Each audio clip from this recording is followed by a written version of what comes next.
Hello students, a very good afternoon to all of you. Welcome back to my channel Shipra classes. कल हमने discuss किया था inclusive education के बारे में। हम क्या पढ़ रहे हैं? समावेशी शिक्षा, इंक्लूसिव एजुकेशन। देखिए 29 को अभी यूटेट का पेपर होने वाला है, तो ये इंक्लूसिव एजुकेशन जो मैं आप लोगों को पढ़ा रही हूँ, इसको एक बार जरूर वीडियो को देख लेना, क्योंकि पॉसिबिलिटी बहुत ज्यादा है कि इंक्लूसिव एजुकेशन से क्वेश्चन आएगा ही आएगा। 1-2 नंबर में इंक्लूसिव एजुकेशन के बारे में पूछा जाता है, क्योंकि ये हर एग्जाम में पूछा जा रहा है। गिफ्टेड चिल्ड्रन हो, आईक्यू उनका कितना होता है, इंक्लूसिव एजुकेशन क्या होती है, तो ये सब चीजें एग्जाम में पूछी जा सकती हैं। तो इसलिए मैं आपको लास्ट टाइम पर इंपॉर्टेंट टॉपिक करा रही हूँ जो एग्जाम्स में पूछे जा सकते हैं। तो हमने कल पढ़ा था इंक्लूसिव एजुकेशन के बारे में, गिफ्टेड चिल्ड्रन के बारे में कि कितनी तरीके के गिफ्टेड चिल्ड्रन होते हैं और इंक्लूसिव एजुकेशन क्या होती है। मैंने आपको बताया था सेग्रीगेशन मीनिंग अगर कहीं आ जाए तो वो एक निगेटिव वर्ड है, तो आपको वहां पर उसे निगेटिव ही देकर कंसीडर करके क्वेश्चन को सॉल्व करना है। सेग्रीगेशन हमें बच्चों का नहीं करना है। इंक्लूसिव एजुकेशन का मीनिंग ही ये है कि हमें सामान्य बच्चों के साथ ही दिव्यांग बच्चों को लेकर चलना है और साथ में मिलाकर उन्हें पढ़ाना है। आज हम बात करेंगे चिल्ड्रन विद डिसेबिलिटीज की। मैंने आपको एक वीडियो प्रोवाइड की थी लर्निंग डिसेबिलिटीज की। उस वीडियो में मैंने सारी डिसेबिलिटीज बताई हैं कि क्या क्या लर्निंग डिसेबिलिटीज होती हैं, like dyslexia, dyspraxia, dyscalculia, dysgraphia, aphasia, और भी बहुत सारी थी उसमें, डिस्मोफिया। तो ये सारी जो डिसेबिलिटीज हैं लर्निंग की, ये आपको जरूर पढ़ के जानी है, क्योंकि किसी भी डिसेबिलिटी पर एक क्वेश्चन बनकर आ सकता है कि अगर डिसलेक्सिया है तो बच्चे में किस चीज की प्रॉब्लम है, डिसकैल्कुलिया है तो बच्चे को क्या क्या चीज करने में कठिनाई होगी। तो वो डिसेबिलिटीज वाली वीडियो जो है छोटी है, 4 to 5 मिनट्स की है। आप एक बार उसे रिवाइज कर लीजिएगा ताकि लास्ट टाइम पर आपका रिवीजन हो जाए डिसेबिलिटीज को लेकर। तो आप अभी मैं आपको वो चीज नहीं पढ़ाऊंगी, मैं इसके डिस्क्रिप्शन बॉक्स में आपको वो वीडियो प्रोवाइड कर दूंगी, तो आप इस वीडियो के साथ साथ वो वीडियो भी देख सकते हैं। आज हम बात करते हैं, स्टार्ट करते हैं अपना video children with disabilities. What is children with disabilities? जो बच्चे डिसेबिलिटीज के साथ होते हैं उनको बोलते हैं चिल्ड्रन विद डिसेबिलिटीज। मतलब बच्चों में कोई ना कोई किसी चीज की डिसेबिलिटी होना, सीखने में परेशानी होना। चिल्ड्रन हैविंग कॉग्निटिव एंड या फिर और लर्निंग डिसेबिलिटीज, जिन बच्चों को कुछ सीखने में या कुछ मेंटली कुछ प्रॉब्लम है, तो कहीं वो सीखने में उनको प्रॉब्लम आ रही है, तो हम उसको बोलते हैं children with disabilities. Children with social, emotional and behavioural disorders. बच्चों के साथ क्या होता है, कोई बच्चा सोशल डिसऑर्डर हो सकता है, कोई इमोशनल हो सकता है, कोई बिहेवियरल हो सकता है। सोशल मीन्स वो अपने आप को सोशल नहीं कर पाता, बहुत शाय नेचर का है, कम बोलता है, मतलब मीन्स उसे कहीं ना कहीं सामाजिक रूप से जुड़ने में परेशानी होती है समाज से। इमोशनल, जो कहीं ना कहीं अपने आप को बहुत ज्यादा इमोशनली इस तरीके से फील करना कि हो सकता है उसके घर का एटमॉस्फेयर ऐसा हो कि उसके बिहेवियर में ऐसा आ गया है कि वो अपने बिहेवियर को डेवलप नहीं कर पा रहा है, वो और बच्चों के साथ मिक्सअप नहीं हो पा रहा है, तो वो जो सोशल इमोशनल बिहेवियर डिसऑर्डर्स होते हैं वो भी बच्चे के अंदर एक डिसेबिलिटीज का काम करते हैं। Problem with language and communication, कुछ बच्चों में लैंग्वेज और कम्युनिकेशन की प्रॉब्लम होती है, तो भी उनका नेचर एक शाय हो जाता है कि मैं बोल नहीं पाऊंगा, मेरी कम्युनिकेशन अच्छी नहीं है। ये तो आजकल के माहौल में बहुत ज्यादा देखा गया है। जैसे कि आज भी बच्चे कहते हैं कि मैम हिंदी में बनाइए वीडियोस, हिंदी में आप लेकर आइए। तो मेरा कहना यह है कि मैं आप लोगों के लिए स्लाइड्स ला रही हूँ, इंग्लिश में भले ही ला रही हूँ, लेकिन मैं आपको उस चीज को, उस टॉपिक को प्रॉपर हिंदी में समझा रही हूँ, ताकि ना तो इंग्लिश के बच्चों को प्रॉब्लम हो ना हिंदी के बच्चों को प्रॉब्लम हो, दोनों लैंग्वेज के बच्चों को इजीली टॉपिक क्लियर हो जाए। तो इसलिए कहीं ना कहीं डिसेबिलिटीज नजर आती है लैंग्वेज में भी और कम्युनिकेशन में भी।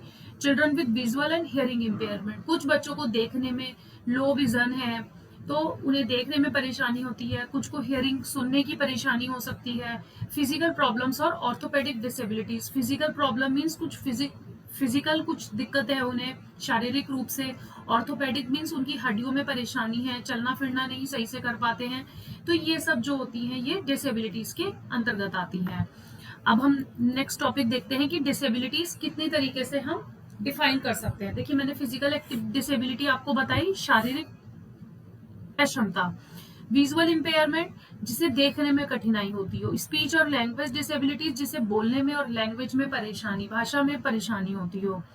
हियरिंग इम्पेयरमेंट, सुनने में परेशानी होती हो। इंटेलेक्चुअल डिसेबिलिटीज, जिसकी इंटेलेक्चुअल मीन्स इंटेलेक्चुअल उसकी पावर जो है, जैसे आईक्यू मैंने आपको बताया, जो गिफ्टेड चिल्ड्रन होते हैं उनका आईक्यू मोर देन 140 होता है, तो इनका जो डिसेबिलिटी, इनके अंदर वो चीज देखी जाती है कि इनका आईक्यू बहुत कम होता है, मीन्स इंटेलेक्चुअल उनको प्रॉब्लम्स होती है कहीं ना कहीं। मेंटल बिहेवियर वही कि दिमागी रूप से कुछ डिस्टर्ब हो जाना। Neurological and blood disorder, blood की कमी होना, हीमोग्लोबिन से रिलेटेड कुछ हीमोफीलिया हो जाना, तो न्यूरोलॉजिकल माइंड की प्रॉब्लम हो गई, वही मेंटल बिहेवियर हो गया। मल्टीपल डिसेबिलिटीज, इसी तरीके से बहुत सारी डिसेबिलिटीज हैं जिन्हें हम डिसेबिलिटीज में काउंट करते हैं। ठीक है, नेक्स्ट हम पढ़ते हैं the right of persons with disabilities act 2016, जिसे हम बोलते हैं आरपीडब्ल्यूडी एक्ट। आरपीडब्ल्यूडी एक्ट क्या होता है, ये कब पास हुआ था? ये पास तो 2016 में हुआ था, but it came into force from 15th of June 2017। लेकिन ये फोर्स में कब आया, ये कब स्टार्ट हुआ? 15 जून 2017। देखिए, कोई भी एक्ट है वो उसकी डेट अलग होती है, और वो फोर्स में कब आ रहा है, वो उसको लागू कब किया गया, वो एक अलग चीज हो जाती है। तो ये एक्ट पास हुआ था 2016 में, और जब इसको कम इनटू फोर्स, जब इसको लागू किया गया तो वो हुआ, उसकी डेट क्या है? 15 जून ऑफ 2017। तो आप इस चीज पे भी कंफ्यूज मत क्रिएट करना, क्योंकि इसमें भी बच्चे क्वेश्चन गलत कर आते हैं। कई बार क्वेश्चन में पूछा जाता है कि एक्ट पास कब हुआ और ये एक्ट लागू कब हुआ, तो ये दोनों अलग चीजें हैं। ये एक्ट पास कब हुआ? 2016 में, बट लागू कब हुआ? 15 जून ऑफ 2017 में। तो it came into force from 15th of June 2017। ये किसके अंतर्गत आता है? Comes under the ministry of social justice and empowerment. ये आपसे पूछा जाता है कि आरपीडब्ल्यूडी एक्ट किसके अंतर्गत आता है, तो आपको यह नेम याद होना चाहिए कि ministry of social justice and empowerment के अंतर्गत आरपीडब्ल्यूडी एक्ट आता है। This act replaces the PWD act 1995। एक पीडब्ल्यूडी एक्ट पास हुआ था 1995 में। उसमें क्या था? उसमें 7 डिसेबिलिटीज को काउंट किया गया था, but PWD act person with disabilities जिसे हम बोलते हैं 1995 में, उसमें ऐसे 7 डिसेबिलिटीज ली गई थी, जो कि ये बताता था कि हाँ, इस बंदे में इस पर्सन में ये परेशानी है। लेकिन वो एक्ट फिर रिन्यू हुआ, फिर क्या हुआ, वो 2016 में एक नया एक्ट बनकर आया जिसका नाम दिया गया RPWD, the right of persons with disabilities act. उसमें 7 से 21 डिसेबिलिटीज हो गई, 21 डिसेबिलिटीज हो गई, मीन्स उसमें 14 डिसेबिलिटीज और बढ़ा दी गई।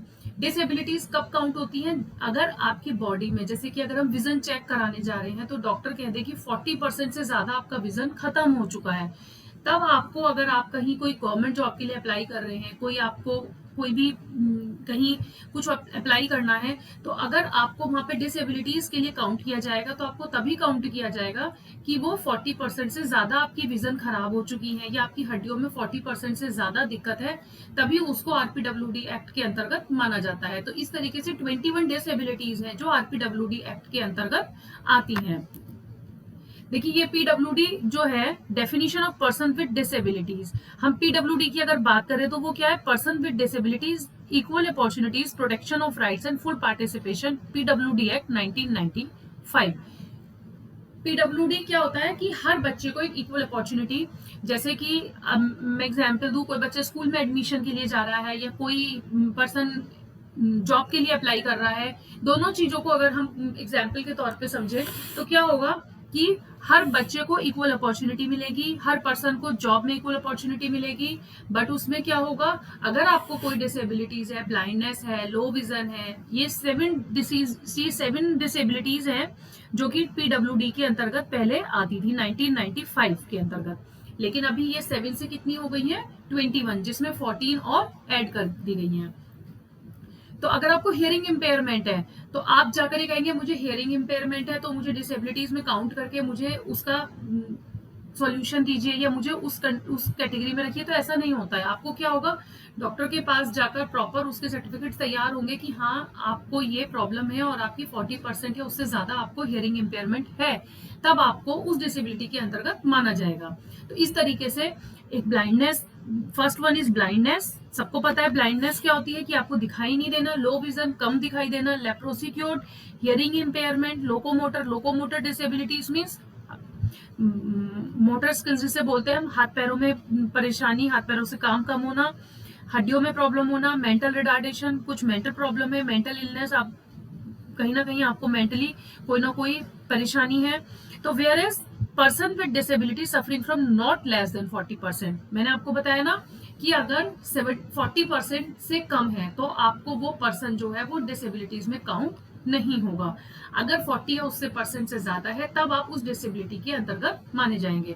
Of any disability certified by a medical authority, तो आपको किसी न किसी मेडिकल अथॉरिटी के थ्रू सर्टिफाइड होना चाहिए कि हाँ आपको ये प्रॉब्लम, ये डिसेबिलिटीज 40% या उससे ज्यादा है। तो ये हुआ PWD, definition of person with disability. Full form आपको पता होनी चाहिए आरपीडब्ल्यूडी की। आरपीडब्ल्यूडी की फुल फॉर्म क्या बताई मैंने आपको, the right of persons with disability, जो कि कब पास हुआ था, 2016 में। और पीडब्ल्यूडी कब पास हुआ था, पर्सन विद डिसेबिलिटी, 1995 में। और लागू कब हुआ आरपीडब्ल्यूडी एक्ट, 15 जून ऑफ 2017 पे। मैं इन पॉइंट्स में क्यों ज्यादा फोर्स कर रही हूँ, क्योंकि ये पॉइंट्स पूछे जाते हैं एग्जाम में। देखिए एक डिसेबिलिटी होती है, एक डिसऑर्डर होता है एडीएचडी, लर्निंग विद डिसेबिलिटीज। मैंने आपको जो बताई है, डिसलेक्सिया, डिसकैल्कुलिया, डिसग्राफिया, वो आप मेरी प्रीवियस वीडियो से जरूर उसको एक बार से रिवाइज कर लेना। मैक्सिमम 5 मिनट्स की वीडियो है, इससे ज्यादा की वो नहीं है।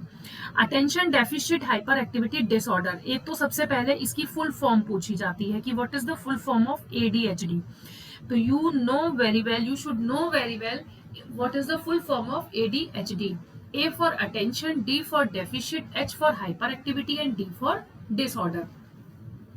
तो attention deficit hyper activity disorder उसे कहते हैं कोई बच्चा जो बहुत ज्यादा हाइपर एक्टिव है, मींस नॉर्मल बच्चों से ज्यादा, वो उसकी अटेंशन पावर ज्यादा नहीं है। अगर हम बच्चे से कहें कि आपको 1 घंटा बैठना है शांति से, वो बैठ ही नहीं पाएगा अगर उसके अंदर एडीएचडी है। क्यों? क्योंकि उसको जो है अटेंशन, वो एक जगह बैठ के टिक के, कहते हैं ना कि एक जगह बैठ के टिक के काम ही नहीं करते हैं कुछ बच्चे, तो उन्हें वो प्रॉब्लम होती है। तो इसके लिए उनको क्या करना पड़ता है, उन्हें ज्यादा वर्क दो, उन्हें प्लेइंग गेम्स ज्यादा कराओ, ताकि वो फिजिकली थोड़ा सा थके तो वो थोड़ा सा कहीं बैठकर आराम कर सके, कुछ अपने आप को इस चीज से बचा सके।